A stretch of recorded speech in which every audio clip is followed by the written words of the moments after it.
দর্শক স্বাগত জানাচ্ছি কৃষি ও কৃষকের রূপান্তরের আলো নিয়ে চ্যানেল 24 এর নিয়মিত আয়োজন কৃষি 24 এ। আপনাদের সাথে আছি আমি মার্জিয়া শ্রেয়া।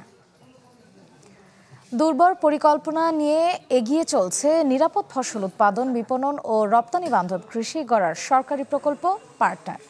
কৃষকদের উত্তম কৃষি চর্চা ও বিপণনের প্রশিক্ষণ দেওয়া হলেও পরিপূর্ণ ধারণা পাননি বলে অভিযোগ খোদ কৃষকদেরই। এছাড়া মাটি ও পানি পরীক্ষায় রাখা হয়নি কোনো অর্থ বরাদ্দ। ত্রুটিগুলো চিহ্নিত করে আগামীতে প্রকল্প সংশোধন করা হবে বলে জানান কৃষি কর্মকর্তারা। খোরপোশের কৃষি থেকে বেরিয়ে কৃষির বাণিজ্যিকীকরণের লক্ষ্যে 2023 সালে programme on agricultural and rural transformation for nutrition, entrepreneurship and resilience সংক্ষেপে পার্টনার প্রকল্প নেয় সরকার। নিরাপদ ফসল উৎপাদনে প্রায় 7,000 কোটি টাকা বাজেটের এই প্রকল্পের লক্ষ্য ও উদ্দেশ্য সম্বন্ধে জানালেন এর মনিটরিং কর্মকর্তা। আমরা এখানে প্রায় 10টি সবজি এবং 5টি ফলে আমরা উত্তম কৃষি চর্চা অনুসরণ করছি এবং এতে আমার এই উত্তম কৃষি চর্চা অনুসরণকৃত ফসলের সার্টিফিকেট থাকবে। এই সার্টিফিকেটটা BDS 2025 এবং সাথে ISO 17065 অনুসরণকৃত আমরা সার্টিফিকেট দিব। কিন্তু এরই মধ্যে এই প্রকল্পের নানা দুর্বলতা তুলে ধরেছেন খোদ কৃষকরাই।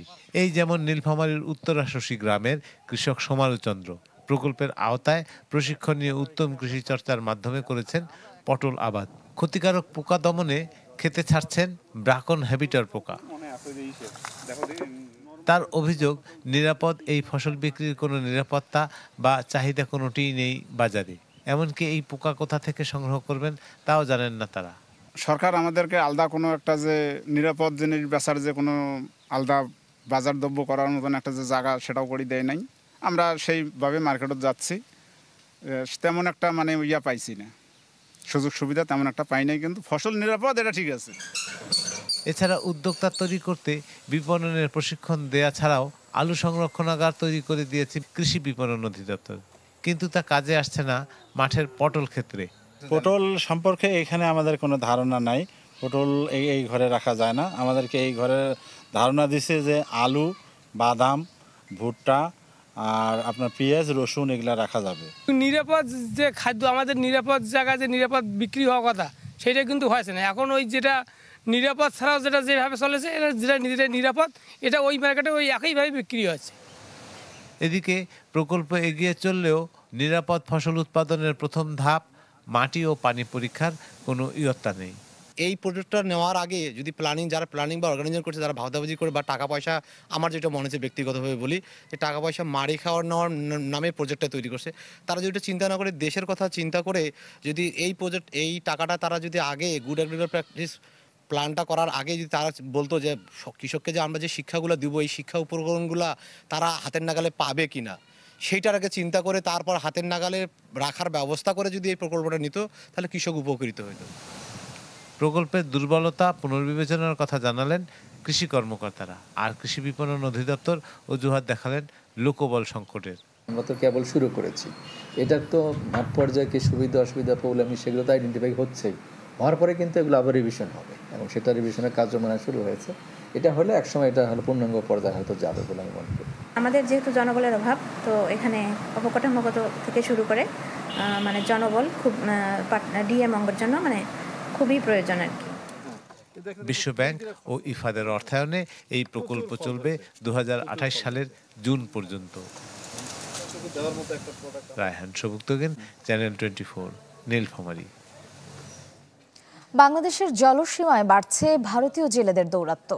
অবৈধভাবে সীমানা পেরিয়ে প্রতিনিয়ত লুটে নিচ্ছে ইলিশ সহ বিভিন্ন প্রজাতির সামুদ্রিক মাছ। মৎস্য কর্মকর্তারা বলছেন, গভীর সাগরে প্রচুর মাছ পাওয়া যায়, সেই লোভে ভারতীয় জেলেরা কৌশলে বাংলাদেশে এসে শিকার করছে মাছ। বাংলাদেশের 1,18,813 বর্গ কিলোমিটার জলসীমার মধ্যে তীর থেকে 200 নটিক্যাল মাইলকে বলা হয় অর্থনৈতিক সমুদ্র সীমা।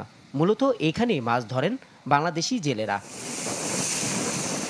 এর বাইরের সীমানায় বাংলাদেশ সহ অন্য কোনো দেশেরই অনুমতি নেই মাছ শিকারের। সেই আইন ভঙ্গ করে অবৈধভাবে বাংলাদেশের জলসীমায় ঢুকে মাছ শিকার করতে গেলে 48 জন ভারতীয় জেলে আটক হন নৌবাহিনীর হাতে। যদিও এসব জেলেদের দাবি ট্রলারের ইঞ্জিন বিকল হয়ে যাওয়ায় তারা ভাসতে ভাসতে ঢুকে পড়েছে বাংলাদেশের জলসীমায়। আমরা ভারতে লম্বা জাল মেরেছিলাম, লম্বা জাল মারতে জাল টানতে টানতে বাংলাদেশের সীমানা পেরিয়ে চলে এসেছি। বাংলাদেশের ফৌজিগার্ড আমাদের তাড়া করেছে, আমরা ভয়ে ইঞ্জিন বাড়িয়ে চলে যাচ্ছিলাম, সেই সময় আমাদের ইঞ্জিন ফলস করে গেছে, মানে আগুন ধরে গেছে। আমাদের ইঞ্জিন আগুন ধরে গেছে, আমরা যেতে পারিনি, খারাপ হয়ে গেছে, যেতে আমাদেরকে ধরে গেছে। বাংলাদেশের সমুদ্র আইন অনুযায়ী এদের নামে মামলা করা হয়েছে বলে জানায় পুলিশ। বাংলাদেশের সমুদ্র সীমানায় ইন্ডিয়ান জেলে মাছ মারার জন্য নৌকা শহর ঢুকলে প্রবেশ করলে তাদেরকে আটক করে আমাদের এখানে রাতের 3টার সময় নিয়ে আসে। এই সংক্রান্তে মামলা রুজু হয়েছে। মাছ ধরার নিষেধাজ্ঞা শেষ হওয়ার পরপরই প্রচুর মাছ পাওয়া যায় সাগরে।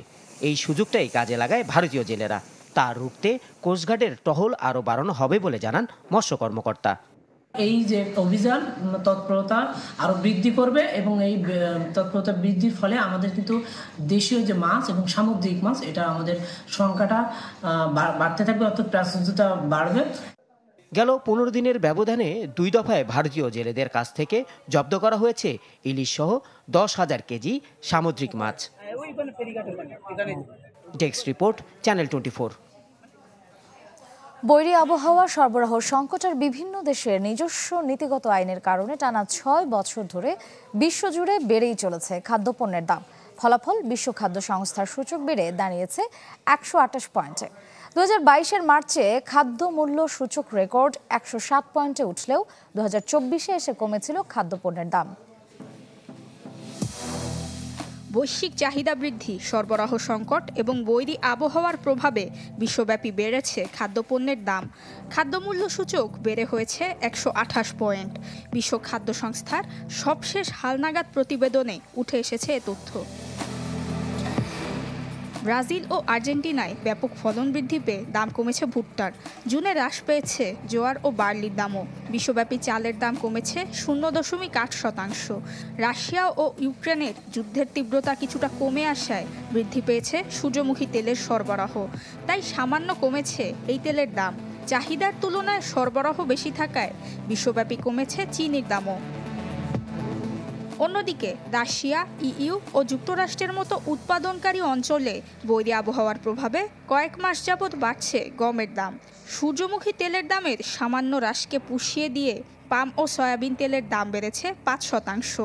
একদিকে আন্তর্জাতিক বাজারে খাদ্য চাহিদা ও নবায়নযোগ্য জ্বালানি খাতে বৈশ্বিক চাহিদা বৃদ্ধি ও সরবরাহ সংকট, এই দুয়ের দ্বন্দ্বে বেড়েছে সয়াবিন তেলের দাম, বেড়েছে গরুর মাংস ও দুগ্ধজাত পণ্যের দাম, যার প্রভাবে আবারও 128-এর ঘরে বৈশ্বিক খাদ্যমূল্য সূচক। বিশ্ব খাদ্য সংস্থার হিসেবে গত 6 বছরে 100 পয়েন্টের নিচে নামেনি খাদ্যমূল্য সূচক। নুসরাত মৌমি, চ্যানেল 24।